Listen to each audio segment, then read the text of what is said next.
Hi, welcome to Psyphilopod. My name's Cory Clark, and I'm the assistant professor of social psychology at Durham University.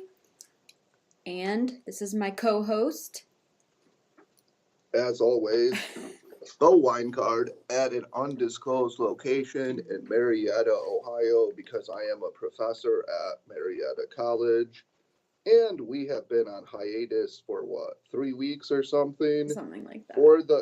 So that we could sufficiently enjoy Honor the the holidays. holidays. That's right.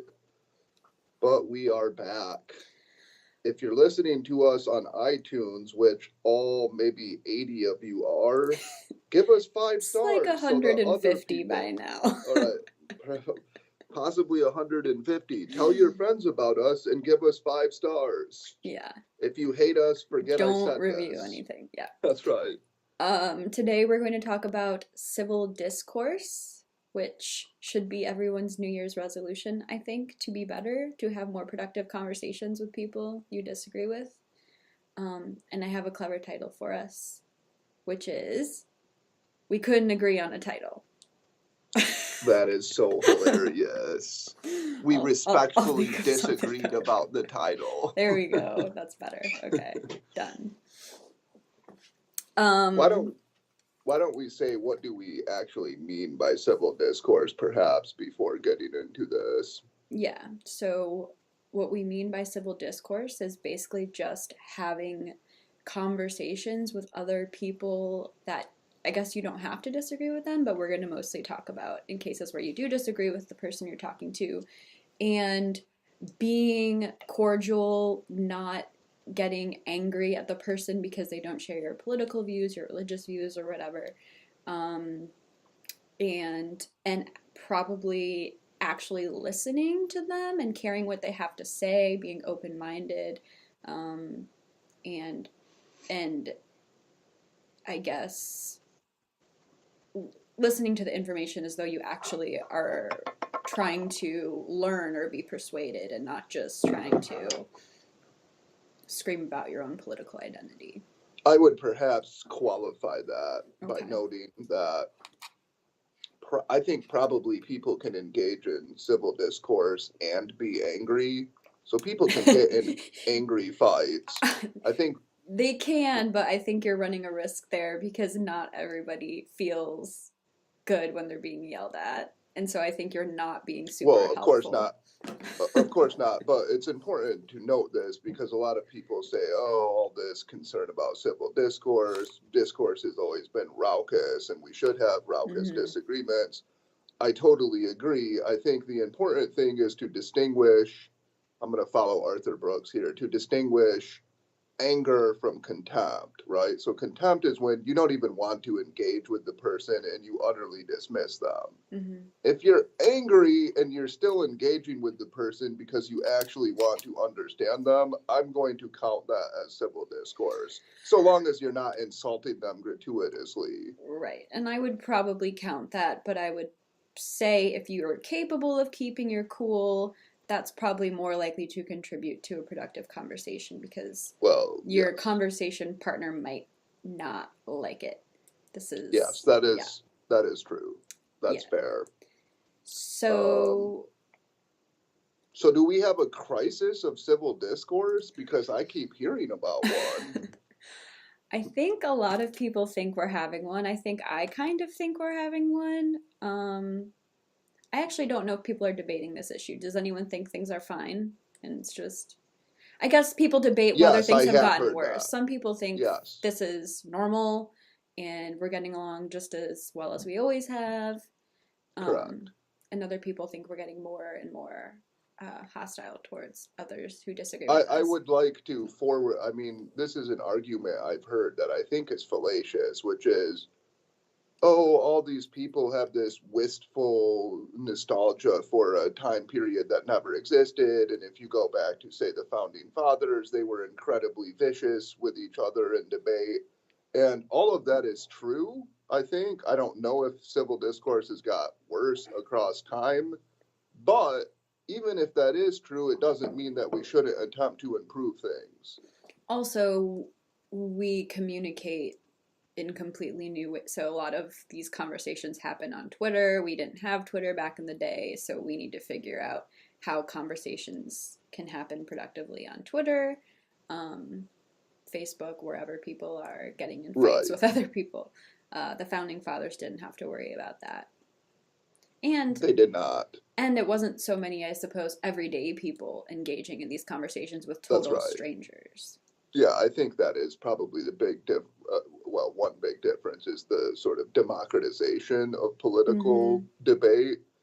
And so, to the extent that we have a problem with civil discourse, it seems mostly confined to politics and morality, maybe. Seems that these are the Right. areas in which people have the most difficulty maintaining civility. Would you agree with that? Yes, I think that's true.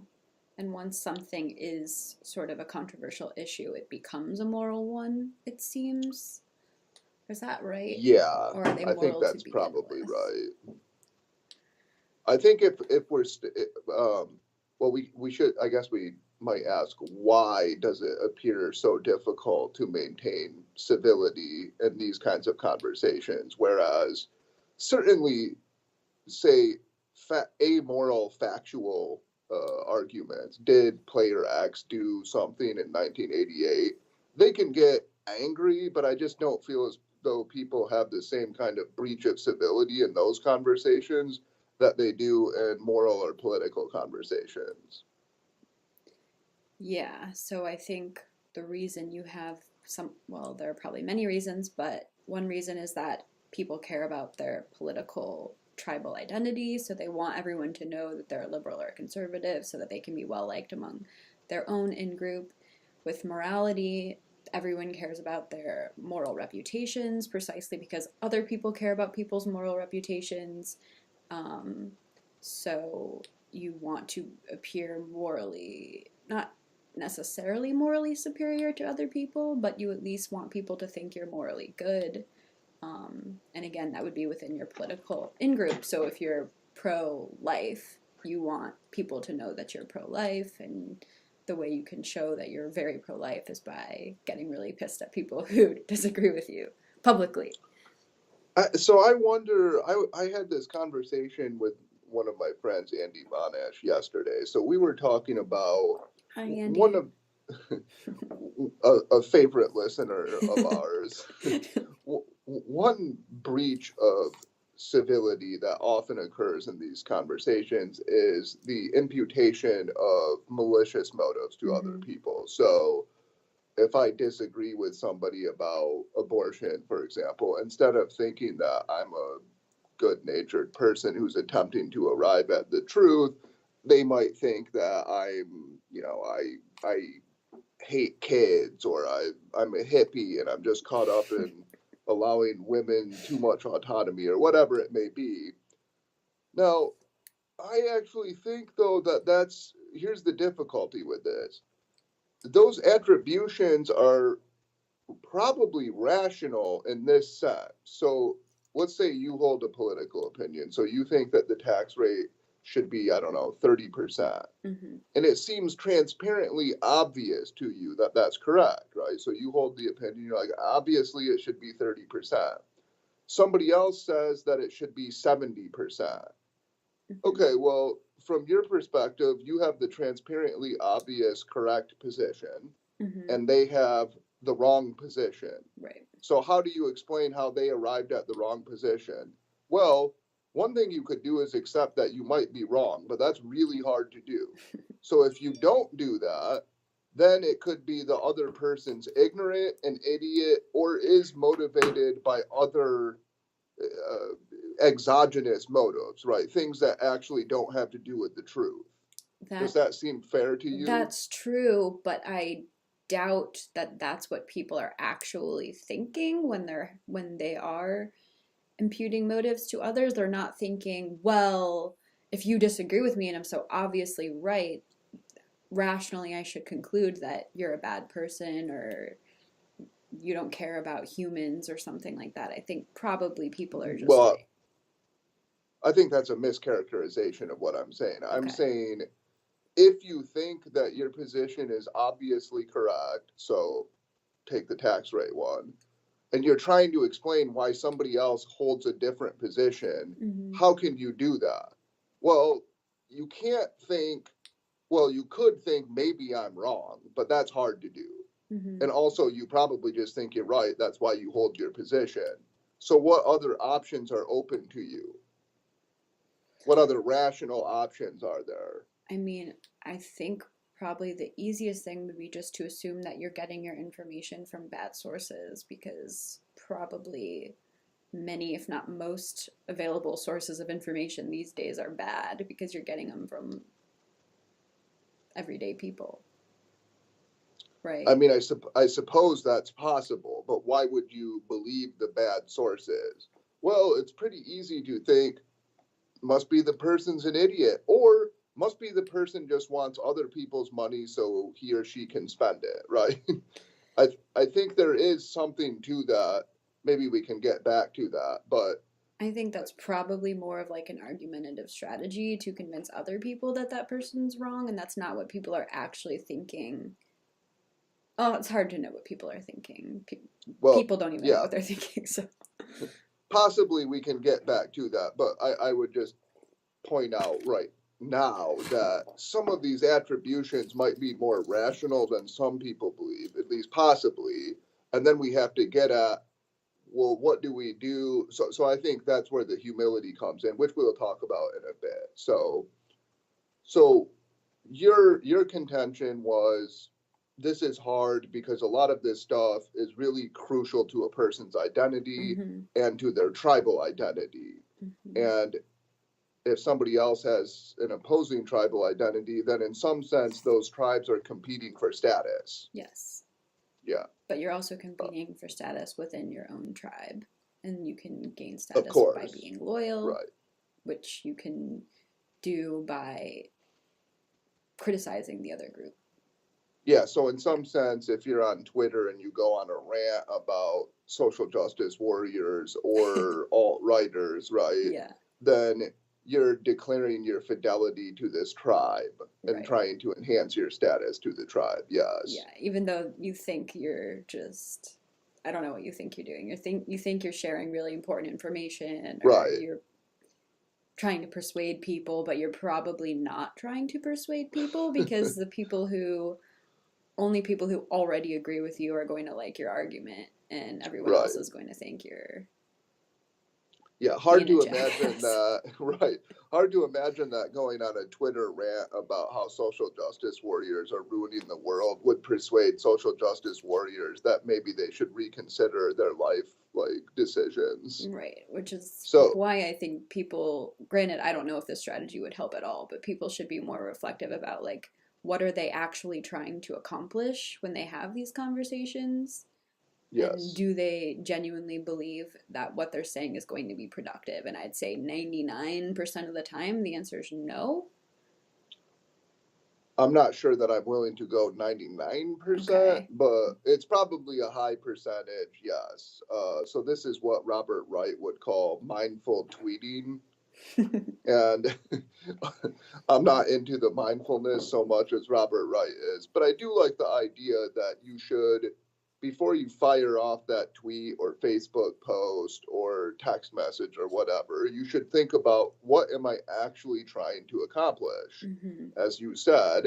And I think if you look at the content of most of people's tweets, it's pretty clear that they're not attempting to persuade other people. Right. Yes, I agree with that. You And cannot so, persuade by criticizing the people who disagree with you. well, I'm not sure. Probably. That's kind of a bold statement. I'm not sure that that's true. I think we can I suppose criticize there are people people. on the fence that could be persuaded. Right. Well, first of all, I'll go to the criticize statement. I think you can criticize people. You can't do it in a contemptuous way, Yeah, right? I would agree with that. Yeah. Yeah.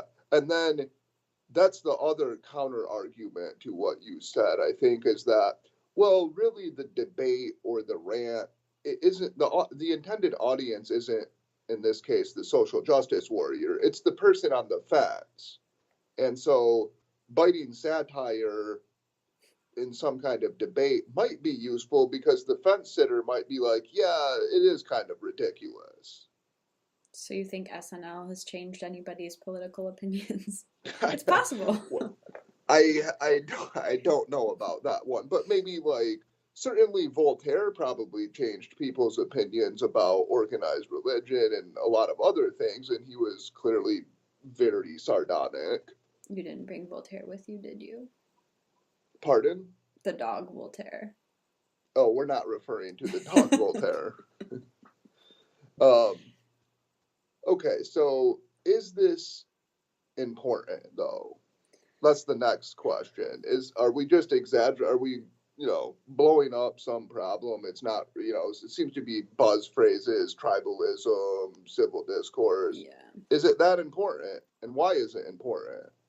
Yeah, I read this paper a couple months ago, and I forget exactly what they did, but they were trying to argue essentially that it's actually better for people to sort of separate off into their, echo chambers and to only talk to people who agree with them. And then you can go on these rants and you can say terrible things about the out group, and everyone in your in group is going to be like, yeah, and like it's going to boost your group identity and everyone's going to feel good. And that this actually can be a good thing. We do it with sports. You have a favorite sports team, and sometimes things get, violent, or, things actually do take a bad turn. But for the most part, people enjoy sports. It makes people feel good, and they're part of a group. And so you could think about that with politics as well. Like, you can just have your group, and it makes you feel good to be part of them, and you can cheer each other on when you take down the other team. So from that view, it's possible that this isn't so bad, that people aren't really talking to one another in a productive way. So it seems to me that the argument, I mean, the sports analogy breaks down pretty quickly, right? Because Okay. presumably in politics and morality, which are obviously intertwined here, people are attempting to arrive, and also in science, people are attempting to arrive at the correct or best policy. Mm-hmm. In sports, there's no such thing. So it's like there's no objective. Well, presumably you want like the actual best team to win the championship, Well, right, right? but it doesn't matter if people get along for that to happen. That happens because they play on the court.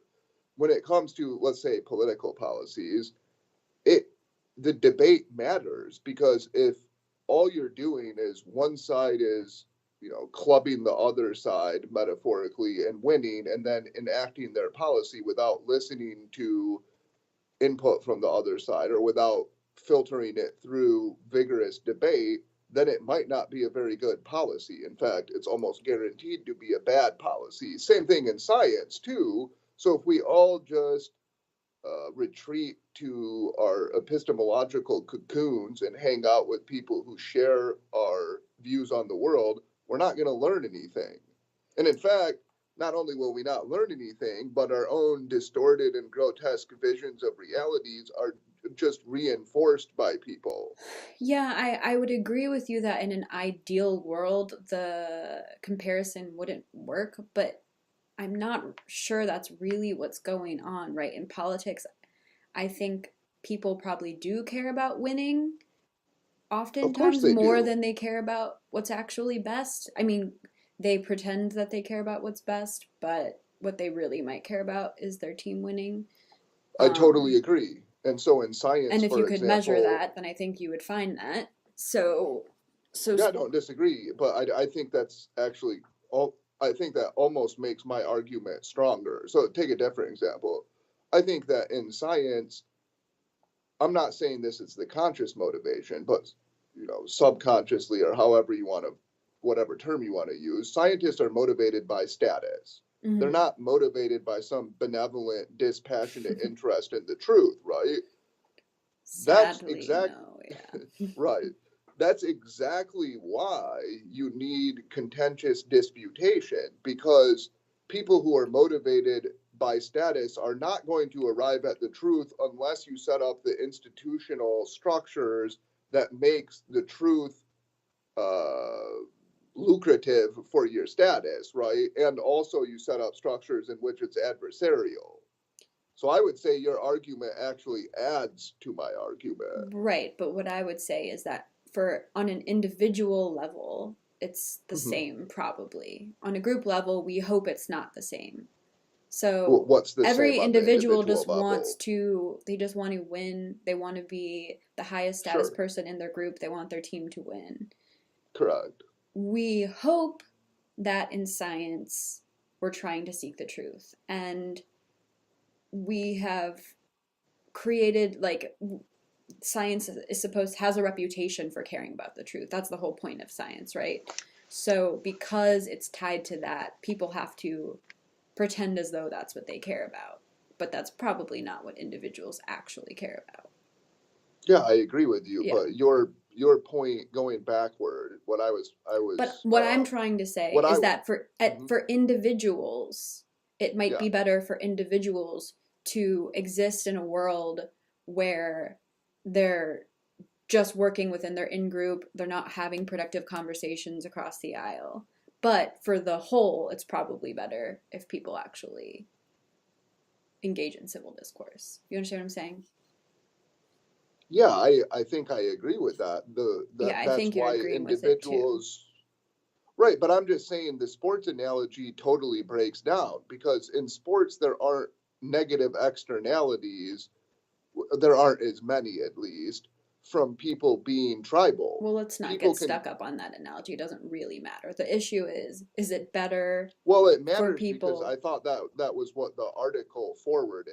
I thought The that was what, article was saying that people are happier and better right, off within their own right. little Well, tribes, basically. right, I agree, but Which I think that, probably would work if people like within countries, for example, all agreed.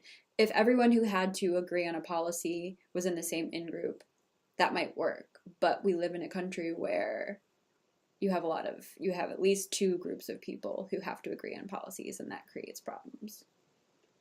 yeah, I mean, I don't know.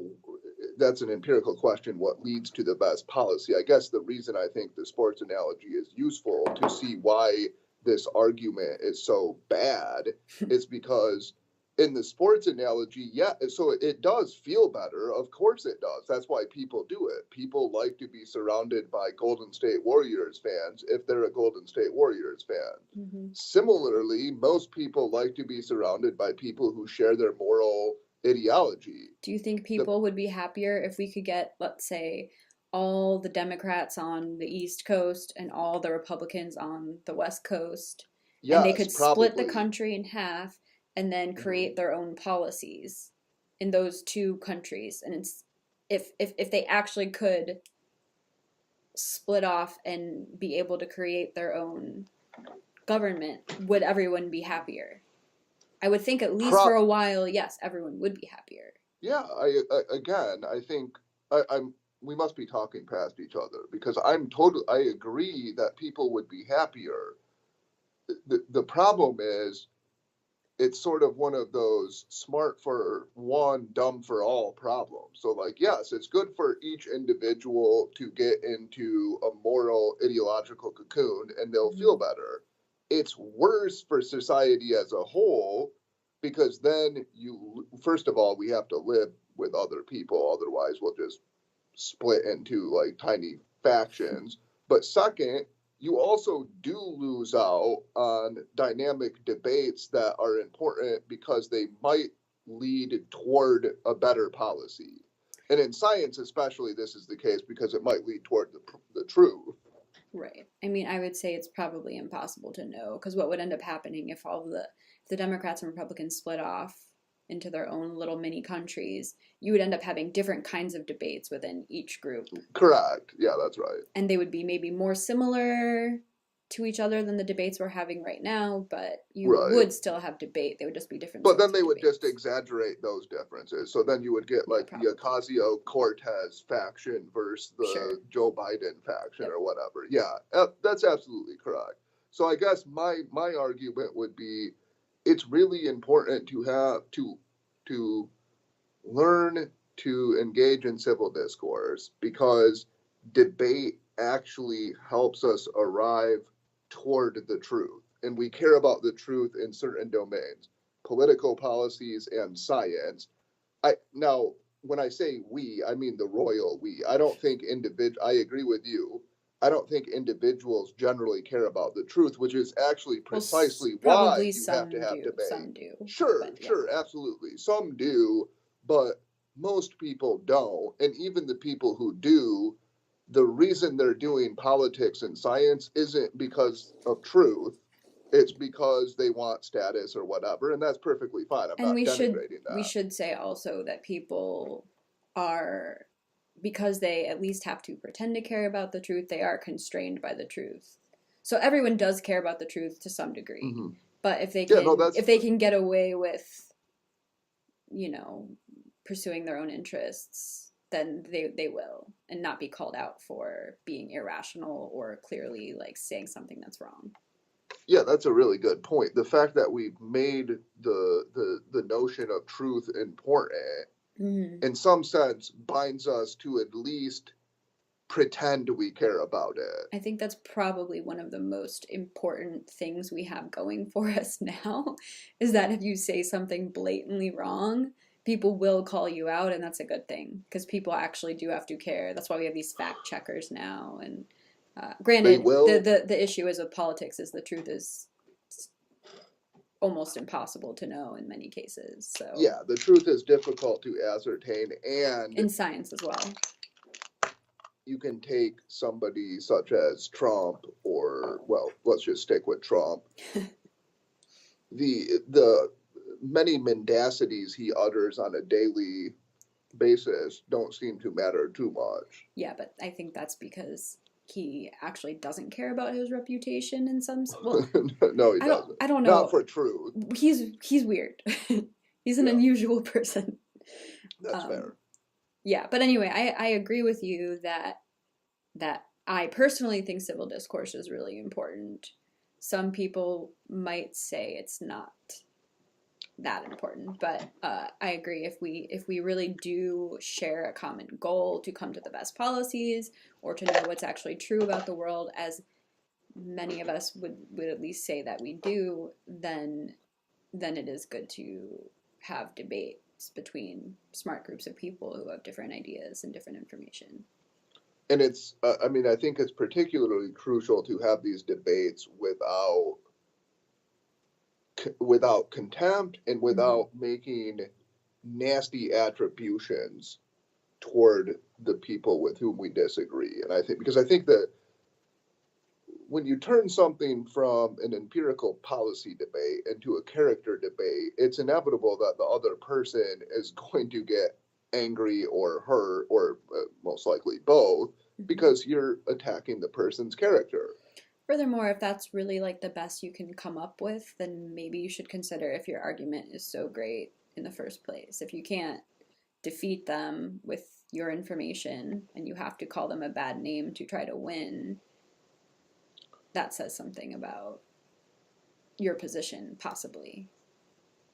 And so it really shouldn't make you Possibly, look, or it could say although, something about your personality, but I mean, the problem with that, though, is making attributions about people's moral character is functional. It I agree. works, Yeah. right? So what we'd have to do, But we want to like overcome that, I think. we'd like to overcome that, but maybe that's a pipe dream. But For many of us, yeah. yeah, so what we'd like to do to promote civil discourse, which I think we agree is important, so long as it's not understood narrowly as never getting mad at each other or whatever. Like, obviously, that's ridiculous. People are going to get mad and angry, and there's plenty of room for vociferous debate. Well, so do The you want to make the point that this is maybe the thing you care most about, is just still letting people have the chance to speak so you can get angry, hopefully avoid calling them bad names and saying extremely nasty things about them, but let them talk? Well, definitely. I mean, This is the debate I'm you have surrounding all of these on campus shouting right. down of speakers and free speech Yes, issues. Yeah. I'm not an absolutist about that. So I mean, I don't necessarily think we need to invite the Grand Wizard of the Ku Klux Klan to the campus so that I can hear his wonderful insights. On the other hand, if the people even seem to be within the circle of rational discourse at all, then yes, what we should do is listen to them. And so, one thing with civil discourse that we should know is that the more controversial the ideas espoused by the person, the more likely civil discourse is to break down. Would you agree with that? That's probably true, although I would say what did you say, controversial? Did you say like a minority Yeah, I said opinion? controversial. Oh, okay. Then yes, I would say that's Right. definitely true. So, I mean, people could have debates about the marginal tax rate, and of course, those debates might get animated.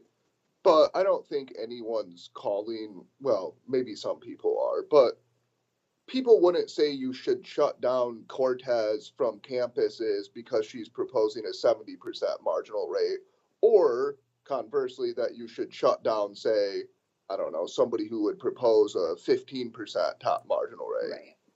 Right. And you also wouldn't get people, if someone wanted to talk about UFOs, we'd be like, fine, talk about UFOs, even though we think they're probably wrong, because it feels pretty harmless. Right. Even though the UFO, yes. The thing is, it's hard to know where, I mean, I guess this is always the case, but it's hard to know where you draw the line. Pretty much, I think everyone would agree, we don't want the KKK, we don't care about them, we don't want them around. But people are going to disagree about where we draw the line. Right. The so-called Overton window, yes. People disagree about what we should allow, Yeah, and that's what's hard because don't know what to do about that. Right, because I have a different window from a lot of people, and of course I think mine is objectively correct, and they all think theirs is objectively correct, right? So that does make it hard. Ideas actually can be harmful. Yeah, well, definitely ideas can be harmful. And I think there is and speech can be harmful. Well, ideas are speech sometimes. Are you voicing the heresy that speech can be harmful? Yes, I would think objectively it can be. Right, I totally agree not with even you. just emotionally, it actually can cause like physical harm bad to people. People can die. Yeah, bad idea. People die from bad ideas. Bad ideas are dangerous, right? Andrew Wakefield with the vaccines. Yes, Andrew. So what did Andrew Wakefield do? I'm not sure if he's the first person to start the rumor that vaccines cause autism, but he was the main contributor to that myth because he published a paper on it, and the paper was retracted. But somehow we haven't managed to entirely get rid of that myth that vaccines cause autism, which has caused many, many, many children to die. So that's an example of an idea that basically killed a lot of people. Right, and you could even suggest, right, and here we're getting a little bit into the free speech wars, but one could suggest, like, if you could have kept him from publishing, that would have been better. And in fact, journals... Let's say he was right, and let's say vaccines did cause autism, but let's say they cause autism like 0.001% of the time. It would probably still be better for everyone to vaccinate their kids. And then what do you do about that? Right. So, I mean, I guess the more basic point, because free speech is a government, the government can't regulate speech. Journals are perfectly free to regulate speech, although that starts to get tricky. But the broader point is, yes, there actually is, free speech has consequences, and not all of them are good. So I don't like to pretend that, one side, let's put it this way, there are generally trade-offs in the world. And what you have to do is figure out what's the better of the two policies, but it's not the perfect policy. So allow more speech probably does have more negative consequences in some areas, but it's better, I guess I would contend, because one, it allows access to a broader range of ideas, which makes it more likely that the truth will be spoken or will be debated. And Mm-hmm. two, the debate refines ideas. So that's like an old John Stuart Mill idea that even if other people are espousing ideas that are totally wrong, Mm-hmm. they kind of act as a flame to purify the right one. The debate does. Yeah, I think that's true. I think this is something I mentioned before, but we have a lot of ideas now, and so it's really hard to sift through all of them because so many people, more people are voicing their opinions now than before and forwarding different ideas and data. Yes. Um, so it actually creates more work to find the truth, probably, but that's probably a cost that's worth it. Yeah, so in some sense, what's interesting is that we are contemptuous of certain ideas, and pretty much everybody would draw the line of contempt somewhere. And for example, I'm Mm-hmm. contemptuous of the KKK. I Mm-hmm. don't care what they have to say. I'm not even trying to engage with them. Mm-hmm. And I think most people would feel that way. So that's why this is actually really tricky, because you have to say, well, where do you give up the line of contempt and maybe get angry but really engage with the person? I'm Yeah. not 100% sure, and They that's have a what lot of makes those this. moving videos on like Facebook of people who do like try to talk to KKK people and then they convert them. So they they do, and I don't know how often that happens, I but don't either, and there are arguments that you should engage them, and that these are mostly alienated men, and that mm-hmm, ridiculing them only further right. promotes their alienation. I guess I'm not an expert in that, so I don't feel comfortable talking about it. Yeah. I guess what we would say is that both you and I think that the Overton window should probably be wider than some people on the campus believe, Yeah. and that we should exercise more civility toward more controversial ideas and stop Particularly imputing. when people are talking about empirical claims. If you Correct. want to like make claims about what we should do about, well, even then I don't know, that's tricky. In any case, if someone's making an empirical claim, it's probably good to, if you disagree with them, then you can forward the data, show that they're wrong. Right. Have an argument, have a cordial disagreement with them. If the other person can't be cordial, then fine, but you should attempt to move the discussion in that direction. Yeah. Shouting people, the other thing is, you shouting these people down or yelling at them or trying to vilify them generally only makes them more appealing to a subset of the population, Yeah, that's true. right? I That mean, I happened mean, with I Milo. yeah, until something Well, came up that went too far. But but you're he right, had Milo temporary Yiannopoulos fame. is, yeah, his entire career was essentially based off trolling people, getting yelled at and called names, and then getting popular because he was owning the snowflakes, right? So this is something where one can say, by not engaging in civil discourse. Now, I'm not saying Milo was, but what you should do is confront him and actually try to have a cordial conversation with him and debate his ideas insofar as he had ideas. And if you're right Um, and he's wrong, then you can make him right. look foolish. Then you make him look bad. Yeah. Exactly. Exactly. That's exactly right. Yeah. So we're humans. We have a particular nature. It's hard for us to change our nature. What can we actually do concretely to encourage people to engage in more civil discourse?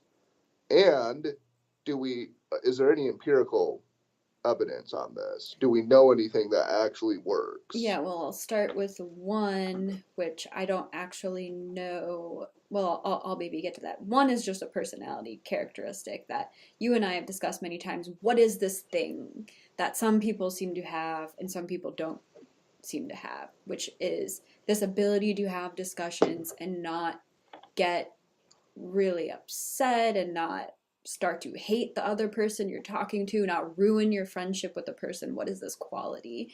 And I think it was last year, or maybe it was 2017, Mark Leary and colleagues published a paper um, on an intellectual humility scale, which is trying to get at exactly that, which is kind of cool because I didn't know it existed until very recently, even though I've been interested in this for a while.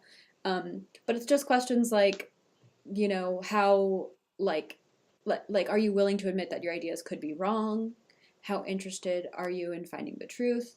And are you open to changing your mind? And then they have lots of cool data showing that these people, the higher you are in this trait, the more you like balanced arguments, and the higher you rate people who forward balanced arguments instead of just one-sided arguments. They are less likely to accuse politicians who've changed their minds of being flip-floppers. I think that was study 3. And then the last one was they're actually better able to notice high-quality arguments that they disagreed with, whereas people low in intellectual humility think arguments that they disagree with are bad regardless of their quality. So it's kind of cool. I don't know if you can do anything to improve it. So Matt Motil has been working on this app, Openmind. I think it's a website now. And I don't think he's published anything on it yet. But it's, I think, a 1-hour exercise you can do that's supposed to increase your own intellectual humility and make you better at these kinds of things. So we'll see how that turns out. So a question is, do we know if intellectual humility is related to, say, moral sensitivity? Because I think a lot of what happens is like moral outrage interrupts a conversation. That's a good question, and they did have a bunch of correlations, but they were all with other personality constructs, and I don't think it had anything with moral sensitivity. So that'd be really interesting. So, like, Yeah, so are they more or less likely to get morally outraged? Right. If I'm having a conversation with somebody and I say, you know, there's a reasonable hypothesis that men on average have, say, a 3-point IQ advantage over women, and they just get angry and the conversation ends there, versus, oh, where did you see those data? What makes you say that, etc. Right. I think if their construct is the thing that I think it is, then it should predict that people would be less morally outraged by ideas.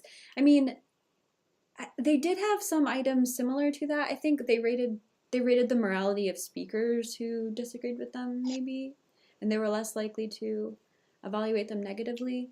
But yeah, it would be nice to see something like that as well. Yeah, because it's, interestingly enough, and one might say it's ironic, it seems to be moral sensitivity itself which causes a lot of the problems in civil discourse, because once somebody becomes convinced that they're morally righteous and that you are at least morally dubious, that tends to, the conversation tends to falter after that. But how much do you think it's moral sensitivity versus like defensiveness about one's own beliefs, current beliefs? So people who don't want to admit that they're wrong because they don't want other people to know they're wrong.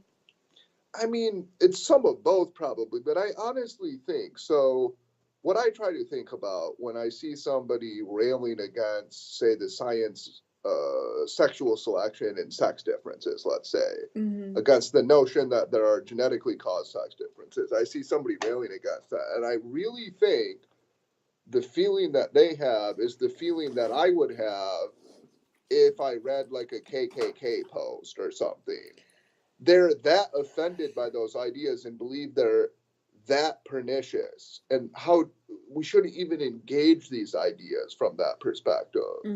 I think that's how they feel. But where does that come from?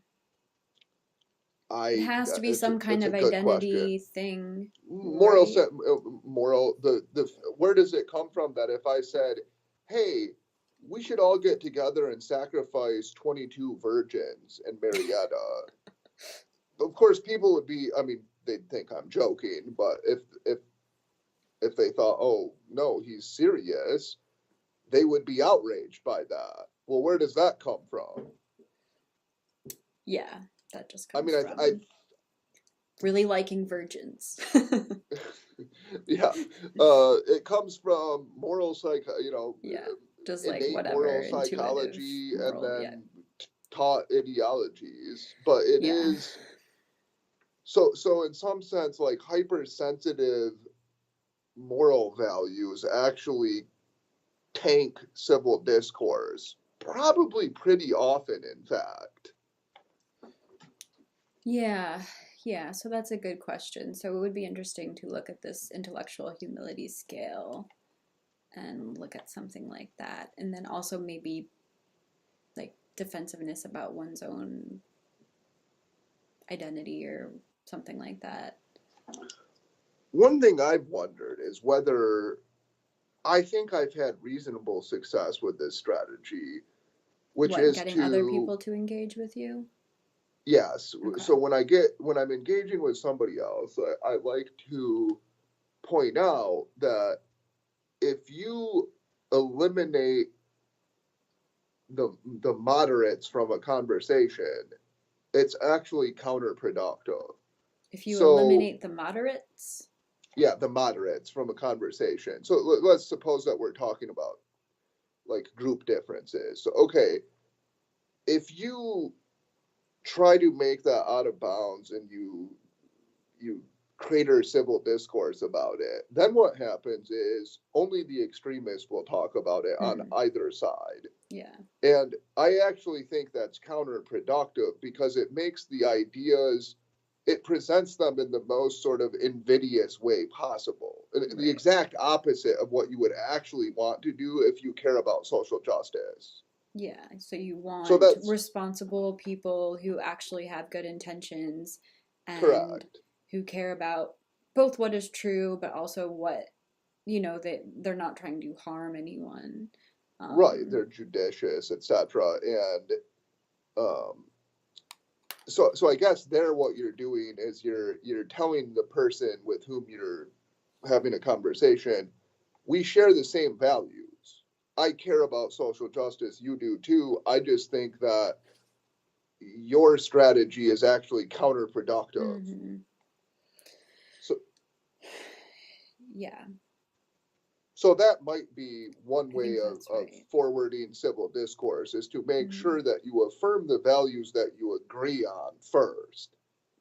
Like, look, we agree about this general principle. I disagree with you about the best way to achieve it. Right. And I really think this is true, and I think not enough people acknowledge it. Um, Pretty much everybody wants what's best for society. They disagree about how to get there, but everyone, for the most part, So, has that common ground. I think, okay, everyone is selfish, yes, but also people don't want other people dying on the street. People really want the US to be thriving. We all want the economy to be doing well.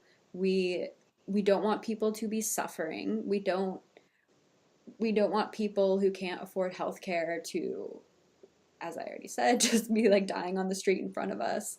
So if you start from there, knowing that actually everyone's intentions are pretty good, maybe not great, but pretty good. Everyone basically wants what's best for themselves, their family, but also the country. Then see, you can have a conversation about the strategy and not about what people's motives are. I mean, I like that and I'd like to affirm it, but then the devious dialectic in me or dialectical thinker in me contemplates this. Well, Robespierre probably earnestly wanted what was best for the French people.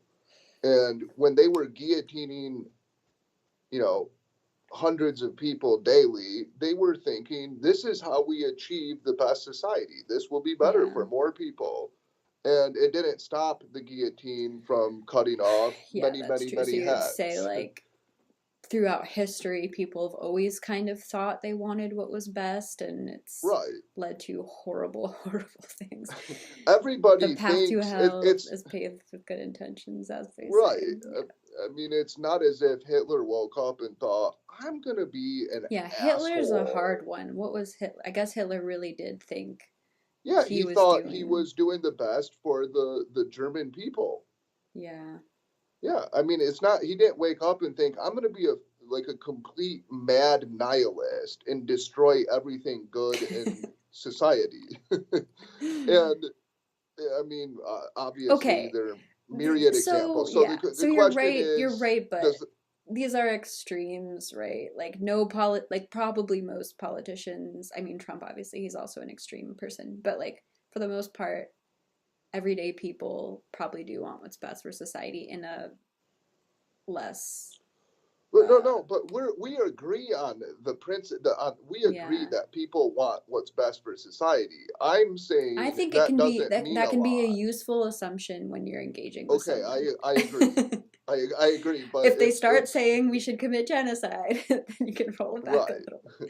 Or that people. Well, okay, so I'll give a concrete example of this though, where I do think that it's a difficult situation to deal with related to civil discourse. So let's say James Damore, who was fired from Google. Okay, the people who were calling for Damore's firing thought that they were being noble. They really Yeah. did. I'm sure that if you talk to them, they would say that was actually better for society.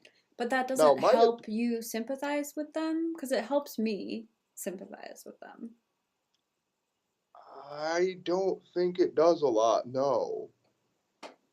No, that they were filled with righteous indignation doesn't actually make me feel any better about it. I mean, in fact, I'd almost rather one of them came up to me and said, you know what?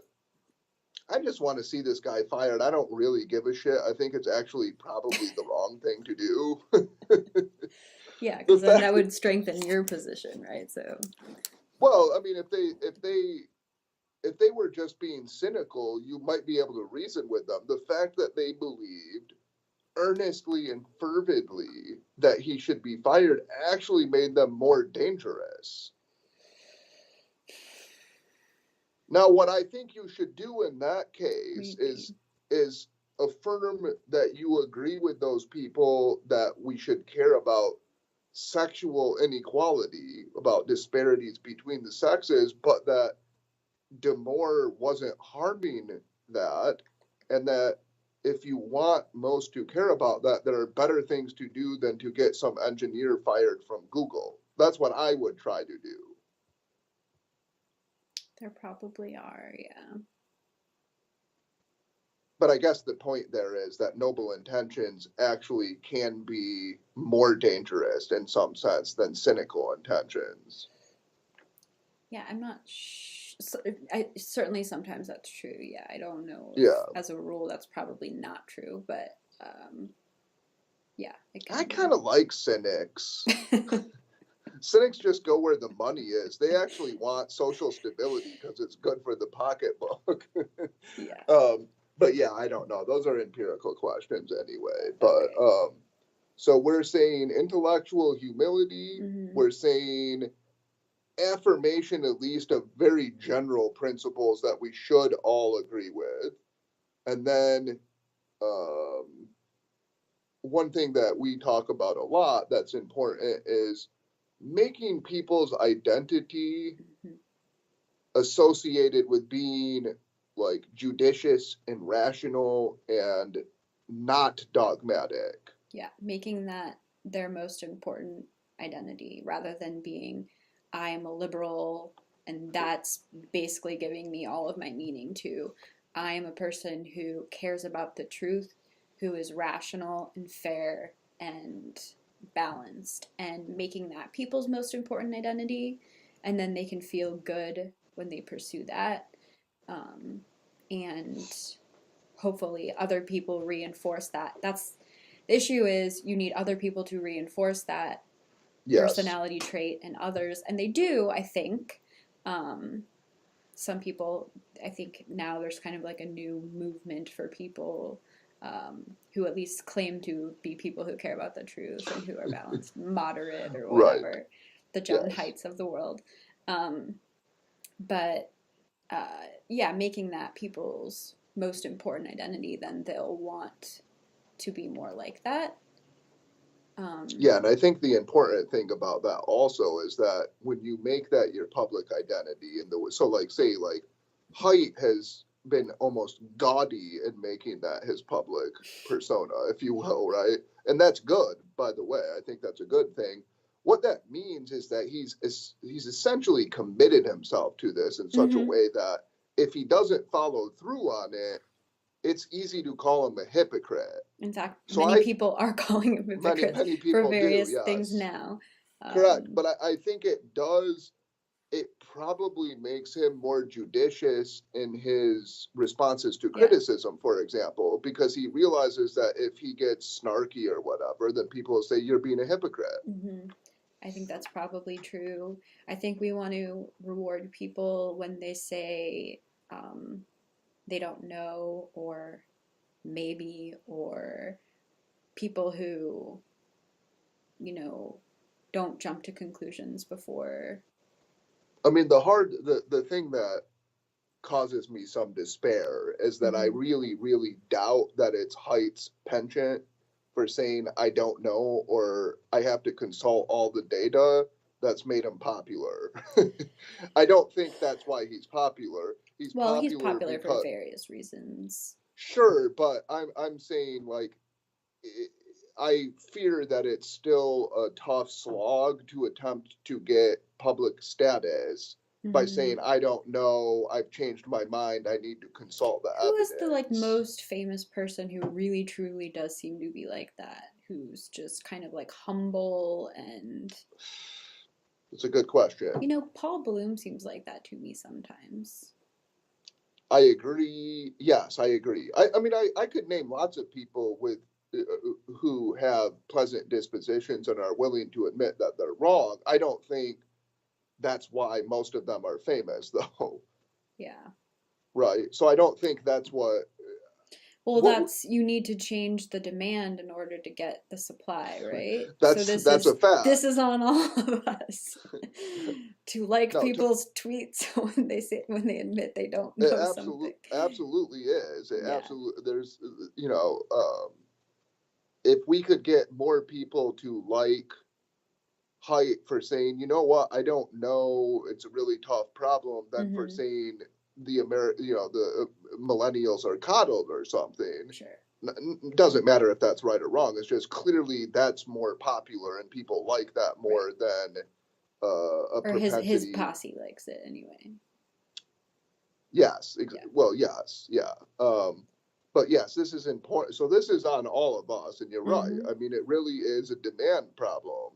If we demanded intellectuals who were more humble and more willing to admit they didn't know something, then Mm-hmm. we'd get more of them. And stop rewarding people who are dogmatic and overly. I mean, it's probably Right. impossible because those people are charismatic and Yes. they're more expert than we are most of the time. So we just trust them because we don't have ways of evaluating whether they're right. I'm saying this for more everyday people, but even academics as Sure. well. Not everyone's a expert on every topic.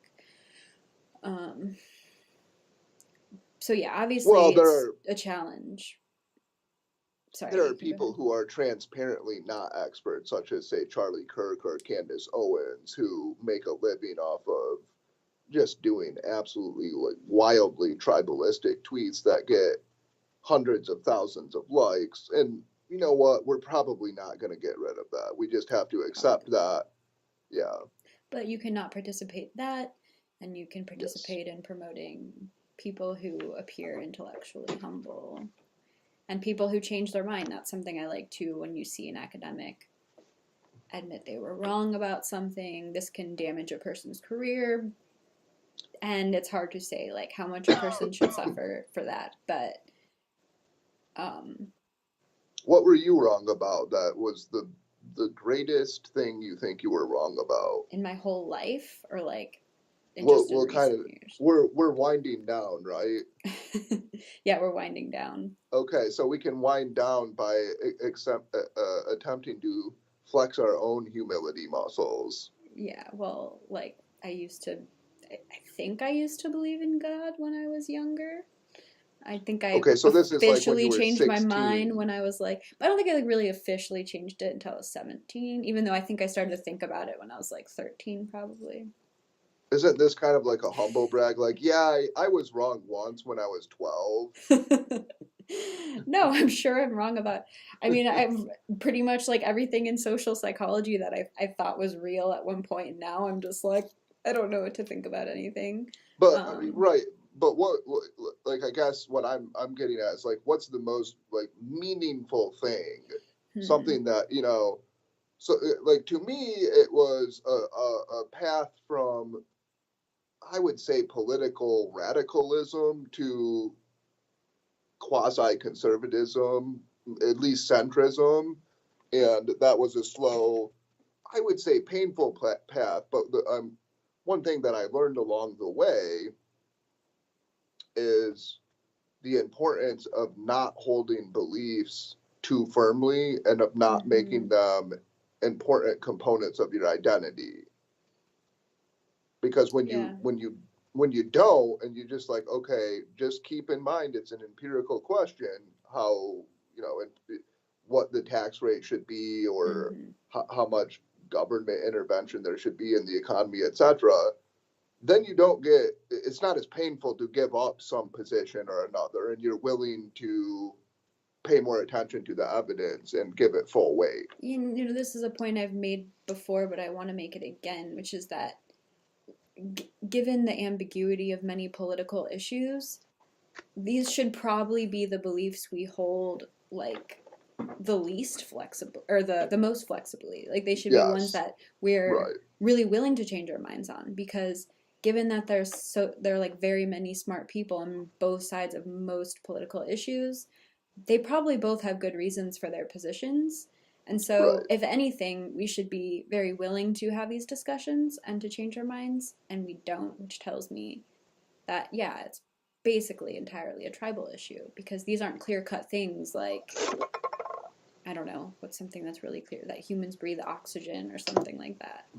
Um, I'm not sure that that shows that it's sort of de facto, or by that very fact, at a minimum, they're not holding tribal issue. them.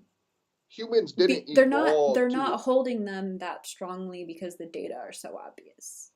No, I agree with that, but I don't think humans evolved to be skeptical, right? So even if it weren't tribally related, which I think you're right that it is, I think humans would hold these political positions pretty strongly just because that's what humans do. But you're right. Your point is, I mean, it's. But they don't care Uh, about other things. oh, I agree with that. So it has to be something that's important to their identity for them to care Yeah, about you it. I tell agree with someone that. like this chair is made up of atoms or something, and I'm like, what? Right, That's not what it looks right, like to me, but I believe it because I right. don't care about the chair. Correct. Yeah. So what you're saying, and I think it's important to say this, because I guess I knew it, but I never thought about it this way until you said it to me. So whereas most people's priors about political issues are probably stronger than they are for most things in their lives, right? They Hmm. feel more strongly about it and are less persuadable. They actually should be way weaker Agreed. Yeah. because most political issues that are up for debate still, say tax rates, Hmm. immigration, abortion, etc., there are good arguments on both sides, and they're Hmm. incredibly difficult, almost intractable problems. That's why we're still debating them. Right. So you really shouldn't have a strong prior about it. In fact, you should maybe be like 52% this way, 48% that way. Yeah. And it's odd, is it not, that you really don't get a lot of public intellectuals who are just willing to say, you know what, like, I'm like a 53% immigration restrictionist. Yeah. Right now it seems to me that's the best argument, but I really don't know, and I'm open to other I guess a arguments. possible defense to that is that for some people, the trade-offs are things where there's no cost or no benefit that would make them willing to make the compromise. So in the case of I a don't think pro, that's an excuse. the case of a pro-lifer or a pro-choicer, a person who's pro-life, they don't care what the cost. You should never kill another innocent human being, which seems a pretty Sure. reasonable position to me. Or No, a I would say person, we should severely criticize that. I totally disagree with yeah, that. you think we should be able No, to, if you hold the position that they do it in a way that's irrational, so like they will say you shouldn't abort this child even if this like policy would decrease the overall level of abortions or something. but that's a So separate issue. That's no, a, because so that's like, what happens should when you get we sacred have values. women have free access to birth control or something starting at age 12? I don't know. And they might No, oppose but that people policy. people have asked, like Barron, for example, in the original paper, I believe, on sacred values, you can ask the question and make it clear that if they don't allow this one, it will have more of them in the future, and they'll still say don't allow it. So, in other words, they will commit to policies that are irrational, even from their own perspective, or should be, right? Okay, I mean that's possible. Well, I would say we should criticize people who aren't willing to look at the trade-offs and think clearly about I them, agree I that guess. people should be willing to look at the trade-offs, but I can understand that for some people, for some issues, they're going to put so much weight on one end that it's going to be really hard to convince them that the trade-off works out, right? That's fair. So if a human life is worth whatever, I don't know what, I guess a human life, they would say human life's pretty much invaluable. So you'd have to afford some pretty good.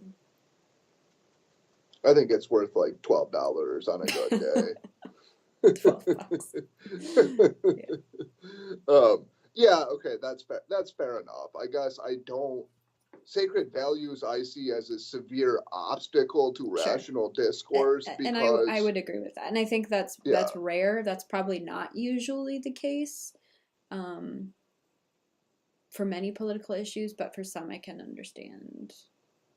Yeah, I think I can empathize with it and then still want to criticize it because I do think it's pretty ruinous to rational dialogue. Do we have any, what are we at now? An hour and 7 minutes, so. Oh, wow. Okay, so we should I was wind it aiming down, to make right? these down to 60, so. To 60 minutes? Yeah. Okay. Too late well, for that. We've crossed that barrier, but in that spirit, do you have anything you would like to add? No. Okay. I don't think I do either, other than to say, I really do think that although it's very difficult, when one commits oneself to civil discourse and attempts to purge one's ego from one's ideas, it's actually a more rewarding and much less irritating world. So I know one thing I used to do when I was 20, I think I was probably still like pretty open to ideas and whatnot, but I would get angry about like when I'd read a conservative article or something. I can just recall this. And it would irritate me, and I'd think this person is just completely stupid. And I really don't do that very often anymore. And it's a much better world. It's much more rewarding. I'm more charitable to people, and I have a broader batch of ideas to play around with and to consider whether they're the best idea or not. So I really do think that's true. It's hard to get there, but if you do get there, the world's less obnoxious and it's more friendly. Way to demonstrate one of our strategies by committing your identity to being open. Yep. Well done. All right, I'll talk to you later.